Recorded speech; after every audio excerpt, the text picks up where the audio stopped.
সম্মানিত ভিউয়ার্স, আসসালামু আলাইকুম। আপনারা খাঁচার ভিতরে যেটা দেখতে পাচ্ছেন, এটা দেখতে ছোট মনে হলেও এর কাজটা কিন্তু অনেক বড়। এটা একটি স্মার্ট কৃষি যন্ত্র।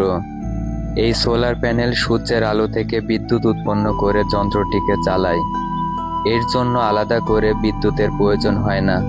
এই ডিভাইসটি সারাদিন ধরে জমির তাপমাত্রা, বাতাসের আর্দ্রতা এবং মাটির অবস্থা পর্যবেক্ষণ করে। অর্থাৎ প্রকৃতি কি সংকেত দিচ্ছে সেটা আগে থেকে জানিয়ে দেয়। এর ফলে কৃষকেরা ঠিক সময় মতো সেচ দিতে পারে, ঠিক সময় মতো সার প্রয়োগ করতে পারে এবং বিভিন্ন রোগ ও পোকার আক্রমণ থেকে ফসলকে রক্ষা করার জন্য গুরুত্বপূর্ণ সিদ্ধান্ত গ্রহণ করতে পারে। এটাই আধুনিক স্মার্ট কৃষি প্রযুক্তির বাস্তব উদাহরণ। আপনারা এমন যন্ত্র আগে কোথাও দেখেছেন কিনা কমেন্ট করে অবশ্যই জানাবেন।